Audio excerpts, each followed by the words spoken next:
Hey, Oh, Brandon, welcome to the show. hey, thanks for having me. Yeah, I'm excited to have you on. Tell us who you are and what you do. Yeah, so my name is Brandon Naw, and currently I have an agency called Seattle Organic SEO. But simultaneously, I do a few other things. I work in venture capital. I also serve as an acting CMO for a company called Wayfair Journey. So I get my hands in a few different things. Very cool. Awesome. How'd you get started in the agency world? Are you an accidental agency owner? 100%. So in 2004, I had started a real estate practice. It was my first venture on my own after working at Amazon, Expedia, and a company that got gobbled up by Google. And a friend convinced me that I would be good at sales, which I absolutely detest. And instead of selling, I thought, well, how can I get people to find me? And so that was my first foray into SEO, which is what our agency specializes in. And at the time, it was 4 years after Google had, just went IPO, and it was the early days of SEO. Hmm. I didn't create the agency until about 6 years later. And that was because I didn't feel comfortable enough at my skill set. And then I had to actually leverage it in another company, which I helped grow about 1,400% in 3 years. It was an education company in South Korea. We went from how many? It was like 3 schools to 16, from 500 students to 7,000. I was number two in charge, but I was leveraging SEO to replace a source of instructors because we needed instructors right and left. And so I fine tuned my SEO skills, and then I came back in 2010. And then, funny enough, I just Googled Seattle SEO, and then I reached out to the three top owners, or they were agencies. The third guy, who wasn't really an agency per se, who was there, Rob Hampton, I think was his name. He was getting out, and we made an agreement where he'd teach me everything, and I just pay him a lot for it. And so that was my education into the SEO world. Within a month or two after launching Seattle Organic SEO, we were number one for all the Seattle SEO terms. Fantastic. Why did you obviously you worked with Amazon and Expedia and some of the big brands. Why did you not want to continue working with them? So unfortunately for me, I always exited those companies before I could really cash out. Like I was at Amazon when it was $12 a share, and we weren't even sure if we were going to survive. Um, Bezos was also kind of an ass, I'll be honest. I mean, yes, he's very good at what he does, but he didn't pay us. This was in the early days, and so he said, he actually, funny enough, I stood up to him in a company wide meeting, and I asked him, "So Jeff, you got kids, I got kids. Why aren't you paying us more?" And he just sort of laughing in this typical ah ha ha way, and then he said, "I give you stock options, so shut up," basically. And and then the whole room, you could tell, just went silent because he had kind of made a mistake in what he said. And the second in charge of HR came up to me and said, "We're really sorry. We're really sorry."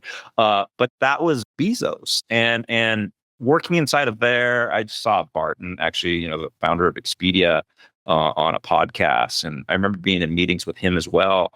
It's funny how these companies, when they mature, how shitty they get. Really? Yeah, Because 100%. I probably listened to that same interview with the Expedia founder. Yeah. Um, and I think he went on to do Zillow and Yep. stuff Yep. like that, right? Glassdoor. Exactly. Yeah, and Glassdoor, which I Yep. gotta, like when I was listening to the interview, he's like, "Yeah, I wanted to mess with people, right? Like, Right. his Right. CEOs really respect their reputation, and that'd be a great way to make them pay to take that shit down." Yeah. Exactly. I'm like, "You're an ass." Well, he was not that dynamic in person. He actually, every time I saw him talk, I was just kind of like, he's our leader. But I mean, at the same time, I mean, Barton's brilliant in a lot of ways, right? So Yeah, these guys, they're nerdy a lot of times. They know how to. I don't know. I mean, I don't know him 100%. I don't know Bezos 100%, but you'd be surprised at how unimpressive they are. Sometimes it was timing. Sometimes it was, their path. There's other elements. I could speak for days on why I think they succeeded. Well, I think too, even when I look back, like if you went back to some of my first employees I had at my agency, I've learned so much over the past 25 or 30 years or however long I've been doing this thing, right? Like if you went back to them, they'd be like, "Oh, Jason was an ass. He didn't know what he was doing." Right? And I didn't, right? Like we were trying to just figure it out, like how do we Yeah, survive, 100%. Still right? doing it. And just like get to the next day, right? Like Yes. you look at like ranchers, like one of my favorite shows is Yellowstone, right? Hmm. And they always say, like, look, we're just trying to make it to the next season. That's it. Right. We're not trying to go further. And I felt like in the early days, that's what I was trying to do. And when I Right. hear, because I used to have one of our team members on our exec team used to be ran apple.com. Hmm. And he used to tell us all kinds of stories about jobs and like all the crazy things that he would do before all these movies and all the books came out. And I was like, man, but how did he build that company? Like Yeah. he had to adapt. Like I think the best leaders adapt so quickly Exactly. because when I listened to the interview with the Expedia guy, I was like, man, this guy's awesome. Like, Mm, how do I get mm. to that level? Right. Like just, Sure. Sure. he was really refined and that kind of stuff. And I'm like, and then when I hear your story and then I've heard that about Jeff Bezos as well, Yeah. I'm like, Yeah. all right, like what's changed? What do you think's changed for them over the years? Well, I mean, they've obviously gone from intense to more relaxed because I got billions now, right? Uh, Barton, I think, pivoted into VC from what I saw, and so a lot of them do move into venture capital. Bezos, Bezos seems to be all into Blue Origin, right? He's like sending his girlfriend up and Katy Perry and shit. Yeah, Um, but as far as like, that's a really good question because I've actually thought about that recently. I was like, what are these people who've conquered the world? Like, what do they do next?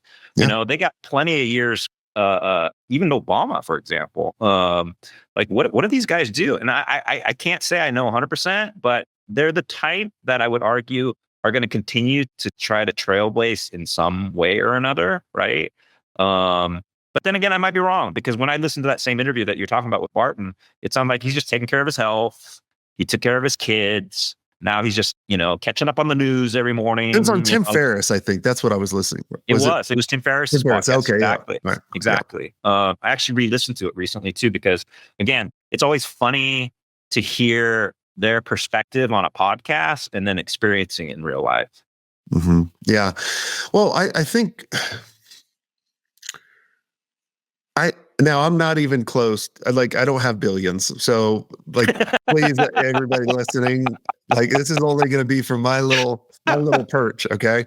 But Right. when I sold the first agency, right, I had enough money where I didn't have to work anymore. Okay. Mm, So I retired for a number of different years. okay. But when I did that, I lost my sense of purpose. I lost my Mm, sense of worth, right? Because when you're operating at such a high stage, for me at that point, yeah. Yeah. Yeah. Yeah. right? Like I had a lot of significance and a lot of growth. And I look at some of these leaders out there, right, that we just mentioned. And Yeah. I think they lose that purpose They do. or, right? And they go, I need to go disrupt something else. I need to keep Right. doing this versus going, you know, and I think they don't, I, th- when I think about it, I think they don't look at themselves as creative. They don't look at themselves as innovative, Mm, right? They look at themselves as the CEO of Amazon, right. right? And if I'm not the CEO of Amazon, I'm nothing. Right. Versus, and that's how I looked at it when I sold the agency versus now I look at it like, hey, I'm creative, I'm innovative. I can apply Mm, this to anything that I want. sure. Sure. Do I want to go, do a bunch of videos on Jeep videos Mm, or whatever mm, it is, right? Like mm, mm. put that effort to there versus it's all about the money. Or they just love the recognition too, right? Like when that recognition goes away, maybe they lose some of their purpose. I don't know. Yeah, there's ego involved. I mean, my story, you made me think about how I became who I am. I was grilled to shit by my parents. Still am. Like my parents. I'm a Korean American who immigrated when I was 3 years old into the States. My parents didn't know better. They had a middle school and a high school education. They didn't know how to freaking parent.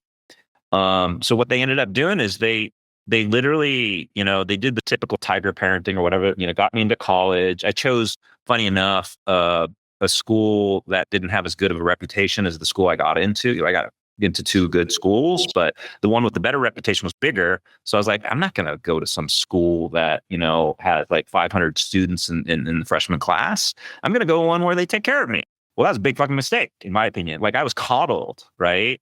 Mhm. And for 4 years, I was living a life that was unrealistic. I mean, they say USC is like the University of Spoiled Children. I went to kind of a version of that in the Puget Sound. It's actually called University of Puget Sound, and I kind of regret it. Sounds like what you did. You went and basically made it happen and stuff, and now I don't know where you're at now, but sometimes you need kind of the rough conditions, or you need literally hell to happen to you to become better. And I believe, I did suffer when I was a kid, and sorry to talk so much, but like my mom in first grade took me to the river to kill us. We were supposed. She literally was going to. She threatened me because I had stolen a marble. She wanted to teach me a lesson. She dragged me down the river and said, "We're dying today." Third grade, she threatened me and said, if you don't marry a Korean, she's going to kill herself. Like I had all this mental abuse, that she even these days, it's funny. She's like, "No, I didn't say that." But that was my life, and it it turned me into who I am now. But yeah, I mean, you're Well, right. that makes the conversation with Jeff Bezos pretty easy. Exactly. Exactly. So Uh, I don't know. I mean, I personally believe, I might not be Bezos today, but I do have the potential to become him now. Because I just finished taking care of my twins. One's a K-pop idol, another one's a computer AI engineer. They just both, well, the K-pop idol has now debuted. The engineer has what do you call it, graduated from UCI, and so they're good, right? So now I have this ability with all this experience, including the agency, to go and do some really freaking cool things. And, honestly, I feel like sometimes it's that environment. So, I mean, I don't know. I mean, you say a lot of people who run agencies probably listen to this podcast. I was just told by, the CEO of the firm that I help as the CMO. He said, "What do writers do when they can't figure something out?" Let me ask you that question. What do writers do? Like they have a problem when they're writing. What's the solution? What do you think? what do you think? What they do now, or what they did a couple years ago? So let's say, for example, a screenwriter is struggling with a problem when they're Mhm. writing a movie for like a producer. Yeah. How do they solve that problem? I would say just keep writing. Don't, right? Well, it's kind of a version of that. What he told me, which I thought was funny, is he said, make the problem bigger, Mm, because I then it like makes you that. focus. It Yeah. makes you focus to solve that problem. And that blew me away, because I mean, it's true. Sometimes when you're in triage mode, you figure it out. But Yeah. when you're comfortable, sometimes you don't have that pressure. Yeah. Well, I think too, a lot of agencies look at it right now of going, they have people shooting at them at all different angles, Sure. whether it be self-inflicted or, the market tanking or AI or whatever it is, right?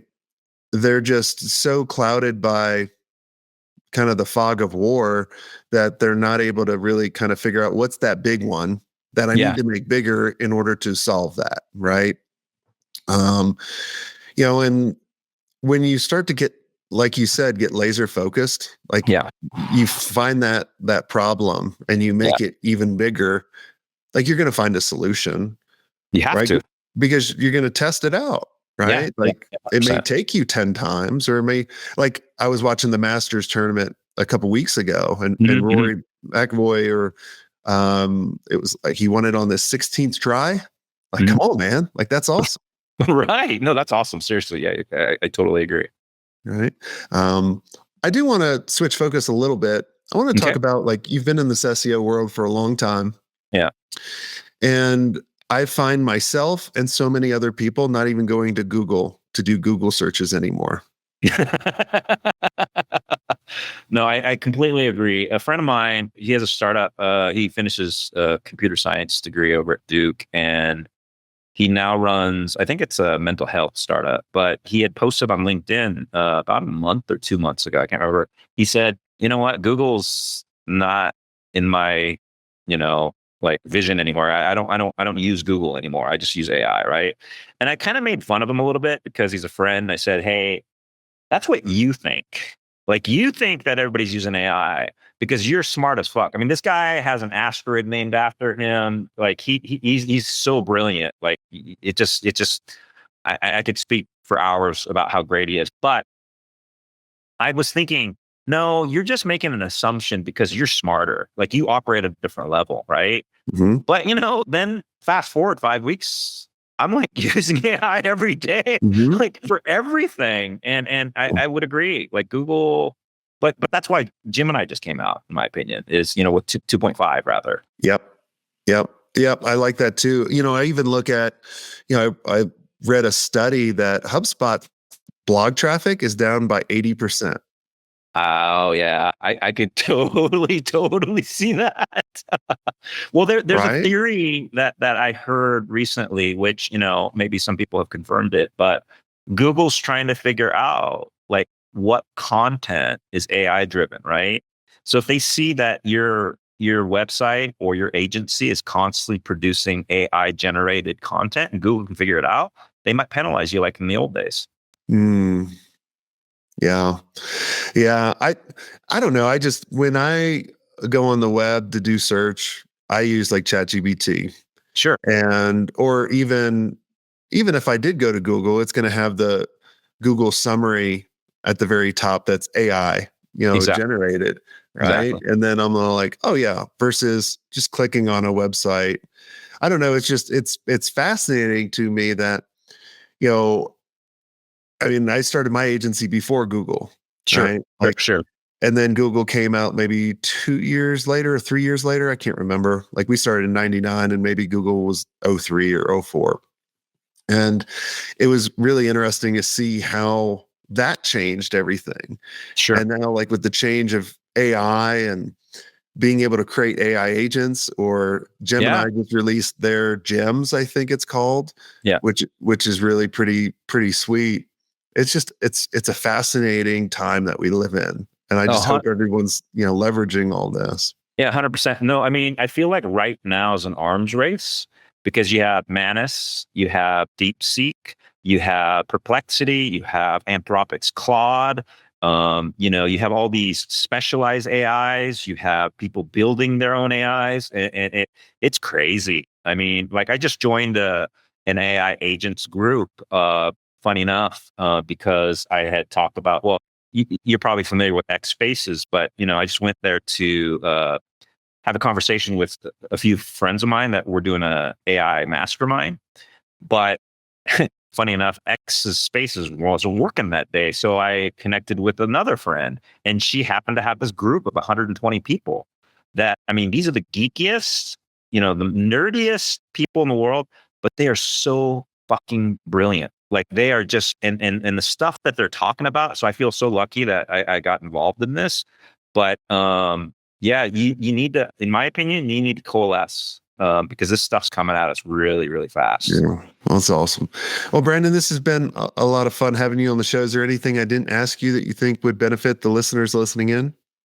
Well, I mean, if everyone's an agency owner out there, I would argue, don't freak out too much about the AI, even though I just kind of talk about one way of preventing you from getting behind. But on the flip side, I do have to kind of warn you, like even though I'm saying don't worry, do be prepared because it's sometimes two or three people against you. Like if a person or an agency has multiple agents literally operating simultaneously against your agency, which might be all human powered, well, you might be behind. So I know that's kind of a what is a contradictory statement, but And at the well, same time, what I always tell everybody, especially in our community, is AI is not going to replace you. The people that use it will. So constantly keep testing it out, and just don't, like we were talking about this in the mastermind last week, right? One of the big things is a lot of agency employees, the owner will be like, AI is going to be the next big thing. And then mm, the owner will tell the employees, hey, go find out a use case that we can use this for to right, make our agency better.